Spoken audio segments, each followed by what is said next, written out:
Vale. És una història que has explicat molts cops o no, aquesta? La meva història? Sí. L'expliques? Sí. Sense problema. Quan eres adolescent també? Sí. Recordo que, a més, com a mare sempre ha sigut molt clara amb mi, o sigui, per més que el meu pare hagués marxat, i ella, clar, que ho va passar malament, no? Però ni mai m'havia parlat malament d'ell, ni mai m'havia ocultat res. De fet, jo recordo, tinc els àlbums familiars, i jo veig les fotos, jo veig tots els records. I clar, sí que em costa perquè el que deia abans, no? Quan començo a parlar, parlo dels meus germans i tal, i llavors hi ha un moment que em diuen, però quants germans tens? I és com, estàs preparat perquè t'ho expliqui o preparada perquè... De fet, em va passar quan vaig conèixer la meva parella, la primera vegada que vaig presentar-me a casa seva. Clar, quan em pregunten va ser com... No em jutgeu, o sigui... Clar. No, jo us explico la meva història, si voleu, però que no té res a veure amb com soc o no soc o... Perquè, clar, de primeres dius... No hi ha cap decisió de tota aquesta història que has explicat que hagis pres tu. Però de primeres dius, hòstia, quina vida, no? Com serà aquesta noia, no? De fet, m'ho deien sempre, no? Perquè jo he sigut com molt responsable, molt tal, que a vegades m'hagués agradat, no hagués sigut ni tan responsable, ni tan... Més loca, no? Sí, però em va tocar, no? I llavors... I ara una altra pregunta que et vull fer és quin missatge d'aquesta història t'agradaria que quedés reflectit o que quedés com perquè la gent quan escolti aquesta història, no? Clar, aquí jo barrejaria molts missatges, potser.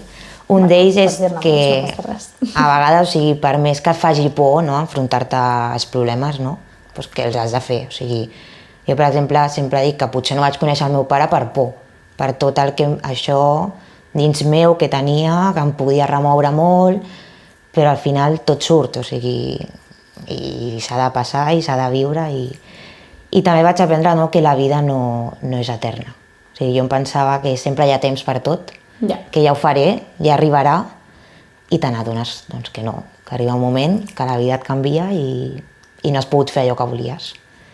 Totalment. I això sí que em va marcar molt, no? Perquè jo sempre deia, jo algun dia parlaré amb ell, jo algun dia faré tal, i no va arribar.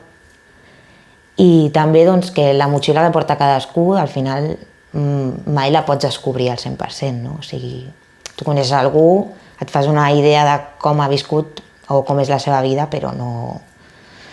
És molt difícil saber-ho. I llavors jo sempre, quan conec algú, és com... Si actua d'alguna manera o una altra, és per algun motiu serà. I sempre crec que dono aquesta oportunitat, no?, de dir que no saps de la vida de la resta. Tot això li has d'explicar al teu bebè. Sí. Li haurem de passar el podcast, no? Mira, un petit resum. Escolta't això, no? Sí. De fet, tindrà molts tiets. Sí, jo tinc un nebot que ara farà 16 anys, el dimecres, i jo recordo amb ell de petit, no?, que sempre deia jo tinc dues àvies, però només tinc un avi. I clar, li preguntava a la meva mare. I el meu avi, i era com... Clar. I de fet, en el meu cas també. Aquesta espontanietat, no? La meva filla també té 3 iaies, com nosaltres diem, i la seva cosina, un dia li explicava a un home en el parc, no, és que la meva cosina té...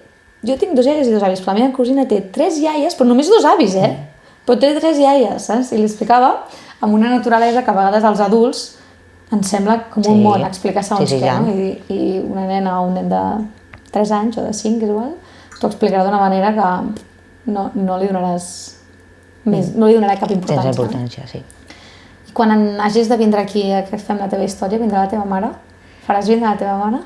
Clar, a mi m'agradaria, però a la vegada la meva mare, o sigui, tot i que ella també explica la seva història sense problema, però és molt reservada, o sigui, és molt vergonyosa o sigui, de fet jo em vaig casar i jo li vaig dir, mama, tu m'acompanyaràs, o sigui, jo aniré amb tu. I em va dir, no, vés amb el teu tiet o vés amb... Dic, no, mama, o sigui, qui ha fet de mare i pare per mi? Tu.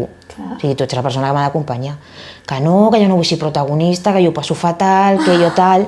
I em va costar, Però ho vas aconseguir, ho vaig aconseguir, evidentment, però em va costar. O sigui, ella és com que sempre es manté al marge, o sigui, no...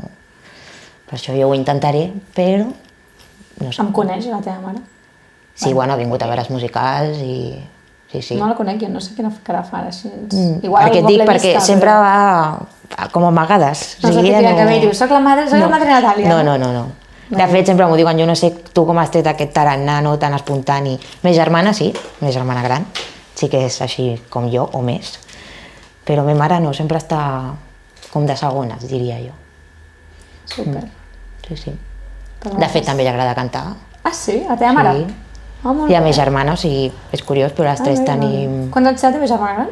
Ma germana farà 50 l'any que ve, té 49, I tu? 30... 31, I llavors teniu un germà al mig. sí, que té 35, farà 36. Sí, sí. Hi ha moltes barreges d'edats. Sí, no? Bueno, és divertit, això. Escolta, un dinar familiar... Sí, sí, de fet, amb ma germana sempre em deien que és té mare, perquè clar, Clar. ens portem 18 anys.